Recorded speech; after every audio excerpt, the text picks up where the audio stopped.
Greetings, AP Chemistry. This is Mr. Harper, and what we're going to talk about in this podcast are galvanic cells that are not under standard conditions. So I'm just going to call these non-standard cells. And also we're going to talk here briefly about the relationship between the potential for a cell and the value of the equilibrium constant for the reaction. Okay, so really briefly, we should probably start by reviewing what a standard cell is. So remember that we say standard with respect to a potential or with respect really to anything. What we're referring to here is a set of conditions. What we're saying here is that the system is at 298 Kelvin. Okay, we have a pressure of 1 atmosphere or 1 bar. Okay, and the electrolyte concentrations of the ions that are in the solutions of the cell are 1.0 molar. Okay. If you are not under this set of conditions, then you're not under standard conditions, and the potential cannot be directly calculated from the list of standard reduction potentials that I gave you guys earlier this week. So, or the ones that are in your book. So, for situations such as this, we have to apply something called the Nernst equation. Okay, so just so you guys know, these situations we've been studying, like with standard cells, are actually pretty rare. You don't usually have a 1 molar concentration of the electrolyte because it's not very practical, okay? So if we're not having 1 molar concentrations of the electrolyte, or in some other way we're not under standard conditions, then you have to apply the Nernst equation to figure out the potential for the cell, okay? And there's 2 statements, okay? 2 ways we can say this. One is like this. Not with a capital E. Holy mackerel. We're using the Greek letter epsilon. The potential for the cell is equal to the standard potential minus the quantity RT divided by NF, okay, times the natural log of Q, okay, where R here is the gas constant, okay, T is the temperature measured in Kelvin, N is the number of moles of electrons that are transferred, and F is the Faraday constant that we saw before. Okay, another way we can say this is that the potential for the cell is equal to the standard potential for the cell minus 0.0257 volts divided by N times the natural log of Q. Okay, really a lot of this stuff in here just kind of simplifies down to give us this constant right there. That's why we're able to do that. So this is the statement that I like because it's a lot easier to use, but just keep in mind it is derived from this guy up here. Okay, so if we have a non-standard cell, we have to calculate the potential of the non-standard cell according to the Nernst equation right here. Okay, keep that the name there in mind. Okay, so let me show you guys how this is applied. We're going to do an example. It's the easiest way to explain it. Okay. Here it is. So we're going to look at this reaction right here, where iron is being oxidized by cadmium 2 plus to give me iron 2 plus, and then cadmium metal over here on the side. We're going to do this 2 times, okay? One, where the concentration of iron ions in the solution is 0.01 molar, and the cadmium ion is 1 molar, and then an opposite example where the concentrations are reversed, okay? Really quickly here, let's divide this up into half reactions, and let's actually draw a picture of the cell, because I think this might help help things make a little bit more sense. Okay, so in this reaction, the oxidation half reaction is this. We have iron being oxidized to iron 2 plus 2 electrons. Okay, we know that for this step, the standard potential is 0.44 volts. Okay, the reduction half reaction looks like this. We have cadmium 2 plus 2 electrons is being reduced to cadmium metal. For this half reaction, the standard potential is negative 0.40 volts. If I add this whole baby together, okay, this is going to give me the balanced equation that I had up here. Okay, it's just going to be iron plus cadmium 2 plus, okay, yields Fe2 plus cadmium metal. And if I add the potentials of the half reactions together, the standard potential for the cell is going to be a positive 0.04 volts. That tells me that this reaction is spontaneous, but we're not producing a very large voltage there. Now, you might ask me, well, Mr. Harper, why would anybody make a battery like this? Okay, actually, sometimes low voltage batteries are useful for low powered applications. Okay, now let's just really quickly here draw a picture of the cell so that we have an idea of what is going on. Okay, if we make a galvanic cell from this reaction, okay, I'm going to draw my 2 compartments here. Okay, this is going to be my anode over here. This is going to be my cathode compartment over here.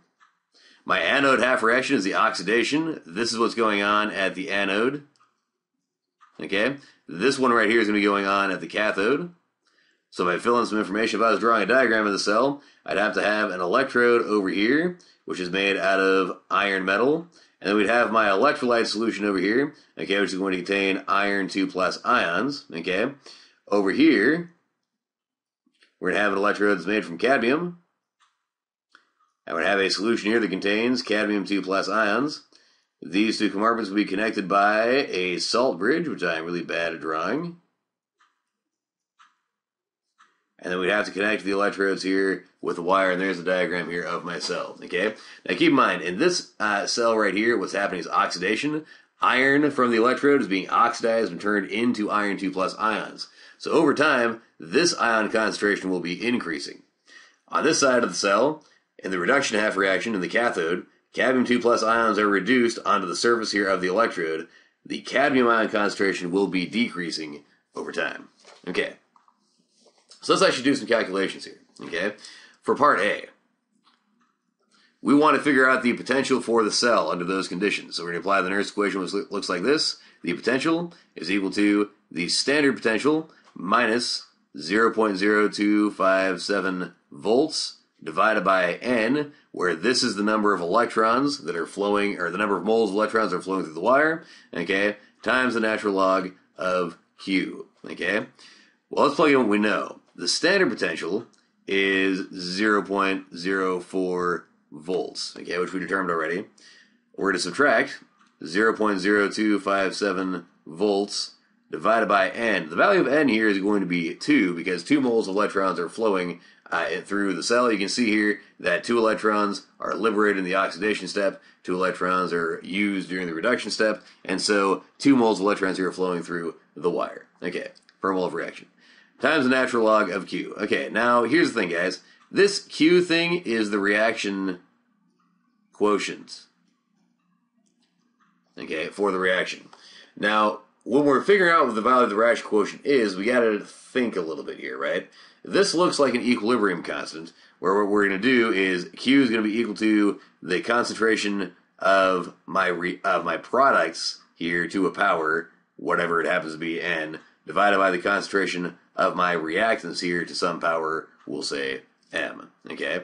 Now, if we look here at the overall reaction, okay, this baby here is aqueous, this baby here is a solid, this baby here is aqueous, this baby here is a solid, okay? For this reaction right here, guys, if I'm writing an expression for Q, my products are the ferrous ion, okay, and the cadmium metal. Now, keep in mind, this guy here is a solid, so it's not going to be part of an equilibrium constant. It is also not going to be part of a value of Q. So my Q is going to be equal to the concentration of iron 2 plus, okay, measured at whatever time here we've got, divided by the concentration of cadmium metal by the same token. And since coefficients are 1, my exponents here are only going to be 1. If the coefficients were not 1, then it would be different, okay, bear that in mind. All right, so natural log here of Q, which is going to be the concentration of iron over the concentration of cadmium, or cadmium ions. Now, in part A, the concentration of my ferrous ions is 0.010 molar. The concentration of my cadmium ions is 1.0 molar, okay? So if we go through here and plug everything in and we go through and we calculate, what we're going to see is that the potential for this cell is actually 0.10 volts. Is that right? That is right. Ha ha. Okay, there we go. That's potential for the cell. Now notice, guys, this is greater than the standard potential for the cell, and the reason for that is because we're not understanding conditions. So if we change the electrolyte concentrations, that is going to change the voltage that is produced by the cell. Let's do part B, the other reaction here, okay? So we're going to apply the Nernst equation, but here's how it's going to be different. The potential is equal to the standard potential, which is 0.04 volts, minus 0.0257 volts divided by N, which here again is still going to be 2, times the natural log of Q, okay? Now, the natural log of Q, or Q in this case, guys, in the second reaction, the ferrous ion concentration is 1 molar, so that's going to go up here on the top, okay? The concentration of cadmium ions is 0.01 molar, so that's going to go there on the bottom, okay? So here's my here's my equation right there. If I go through and I solve the equation, the potential for the cell is going to be negative 0.02 volts. And so actually, under these conditions, the reaction would be non-spontaneous, and you wouldn't actually see it happen. Okay, and again, this is because we have changed the concentrations of the electrolytes in the cell. So the electrolyte concentration here, guys, does matter. Okay? And there we go. If you guys have questions, you should come and talk to me at lunch or during class, whatever. But this is how you're going to calculate the potential of any cell when it's not under standard conditions. Now, this is also how you're going to figure out, like, after a cell runs for a while, as we've talked about in class, the concentrations of the electrolytes in the cells are going to change after it's run for a little while. So even if you start with a standard cell, after some time has elapsed, it's not going to be under standard conditions anymore, and you will need to apply the Nernst equation to find it after some time has passed. If you have questions about that, talk to me either at lunch or after school. Okay. Let's look at one application of the Nernst equation, one type of a non-standard cell. These are not very common, okay, but these are called concentration cells. I'm going to show you guys next, okay? And these are a type of non-standard cell where you only have one thing that's being oxidized and reduced, and the reaction is driven by a difference in the concentration of the electrolyte, okay? These are specifically used for low voltage applications that do not need a lot of juice, okay? Now, what we're going to consider here is an example, okay? We're not really consider an example, I suppose. I'm going to draw you guys a picture, okay, of a concentration cell, okay? Here's my one, we'll call this my anode compartment, okay? Over here, we're going to have my cathode compartment, okay? Here, we're going to put an electrode, and here, we're going to put an electrode, okay? And this is going to be based on silver. So this is going to be a silver electrode. This is going to be a silver electrode, okay? My electrolyte in both compartments here is going to be silver ions, silver plus, okay? These are going to be connected by a salt bridge and then connected by a wire, okay? Now, you're going to say to me, well, Mr. Harper, wait a second. Here we have a silver anode and a silver ions in solution. We have a silver cathode and silver ions in solution. And you would say, well, Mr. Harper, wouldn't in this case then the oxidation reaction be silver goes to silver plus an electron, and wouldn't the reduction half reaction here be silver plus an electron goes to silver metal?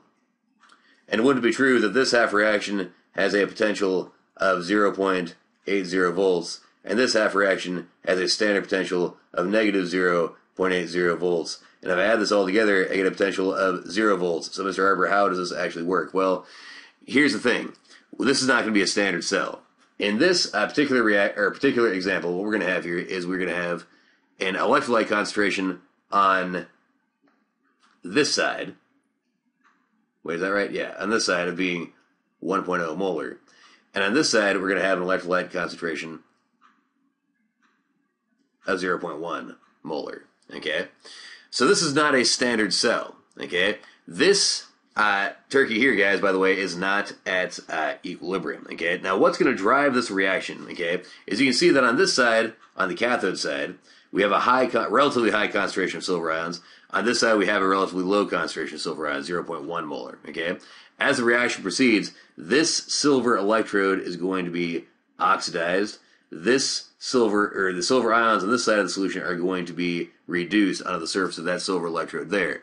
This reaction is going to continue until the electrolyte concentration in both cells here is the same. So what drives this type of cell is the movement towards equal concentrations of the electrolyte. What you guys are going to see as that happens is a net transfer of electrons from the anode over here to the cathode, okay? And those are driven by a voltage, and that's why it generates a voltage. To figure out the potential for the cell, we're going to apply the Nernst equation, which is equal to the standard potential, okay, minus 0.0257 volts divided by N times the natural log of Q, okay? In this case, the standard potential is 0. We're going to subtract 0.0257 volts divided by 1, because the number of moles of electrons there is 1, times the natural log of Q. In this case, okay, if we look at the overall reaction, it just looks like this. We have silver plus silver metal goes to silver plus silver metal, okay? But keep in mind that in this case, the product of the reaction where we're making silver ions is at the anode side. So my concentration of silver ions in the products of the reaction, in the overall product, is 0.1 molar to start with. Over here, the concentration is going to be 1.0 molar.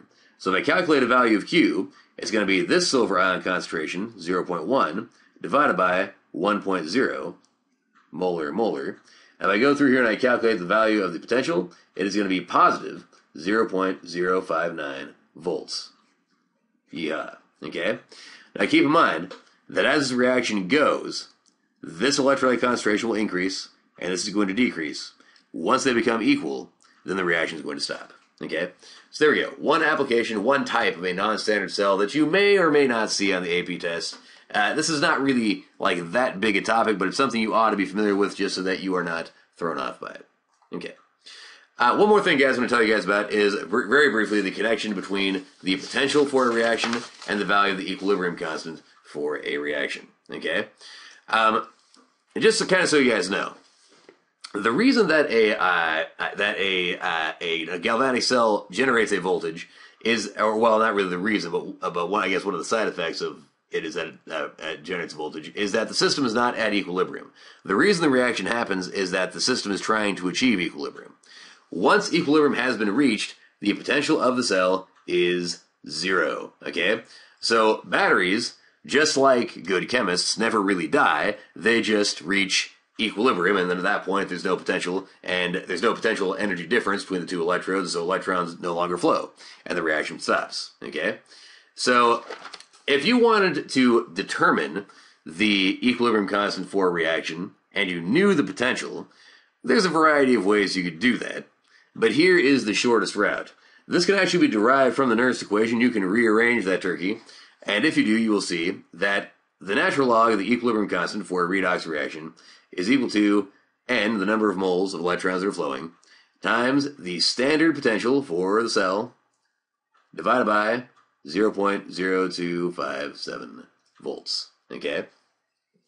So basically, if you measure the potential for a cell, you can determine the value of the equilibrium constant for the cell, okay?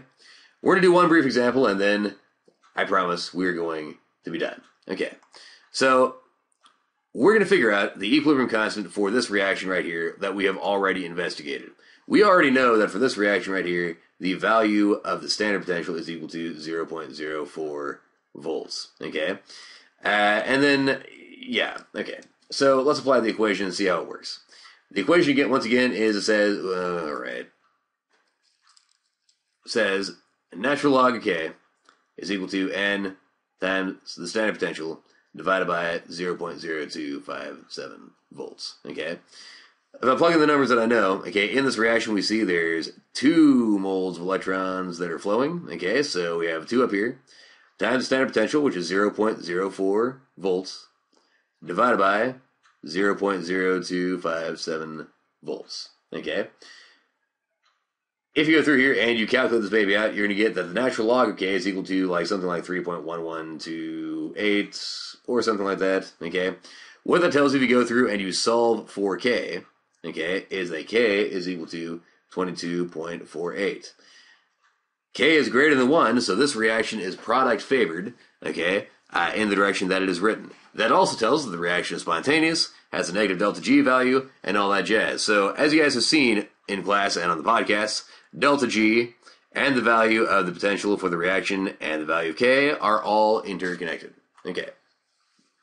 Now, the next thing we're going to do is also based on this reaction. Okay, part B of the example is this question.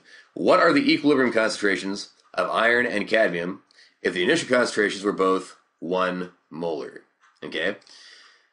So, the reaction starts. We're saying for the sake of argument that as the reaction begins, this concentration is 1 molar, and this concentration over here is 1 molar. Okay, so to begin with, we have a standard cell. That standard cell, though, is not at equilibrium. Once you allow the reaction to begin, it is going to move to reach equilibrium. Okay? Now, we know the value of the equilibrium constant for the reaction, which tells us the relationship between the concentrations of iron and cadmium ions at equilibrium. Now let's think here really quick about what's going to happen to these concentrations as the reaction proceeds, okay? Cadmium here is a reactant. So as the reaction proceeds, this is going to get used up, which means that its concentration is going to go down. We don't know by how much it's going to go down, so we're going to say it's going to go down by X, okay? The iron concentration here is going to go up because it's a product of the reaction. This is getting oxidized and changed into ferrous ions.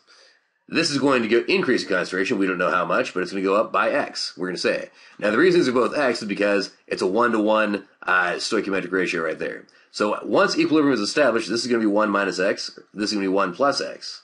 To determine the equilibrium concentrations, we have to go through and we have to solve for X. So here, let's write down a K expression. K is equal to, at equilibrium, the concentration of iron 2 plus ions divided by the concentration of cadmium 2 plus ions. This is going to be equal to 1 plus X over 1 minus X, which is equal to the value of K, which is 22.48, okay? It's relatively simple. You guys can go through here and you can solve for X. If you want to do that by yourselves and then check your answer, feel free. You can pause the podcast or whatever. But I will tell you that if you go through and solve for it, the value of X, you will find, is equal to 0.914, okay, molar, which means that once equilibrium is established, the molar concentration of iron 2 plus is going to be equal to 1.914 or something like that. Okay, well, those digits are insignificant, molar, and the concentration of cadmium 2 plus is going to be equal to 0.086 molar. Okay, so here we go, guys. This is what this means, okay? Once a cell is hooked up with the initial concentration is 1 molar, the reaction is going to proceed. It's going to go until this ion concentration decreases until it reaches 0.086 molar. This increases until it reaches 1.914 molar. At that point, the reaction is at equilibrium and it is going to stop. Or rather, the forward and reverse reactions are happening at the same rate, and so there's going to be no net transfer of electrons from one electrode to the other electrode, and the system's reaching equilibrium and the battery dies. And there we go. So, in any case, guys, that is the end of the podcast for today. For the assignment that you guys have to do, please see the website. We'll show you guys on there. If you are unable to access the website, come talk to me during lunch or after school. And I hope you guys have a few days off from chemistry, and I'll see you when we get back. Hasta la vista.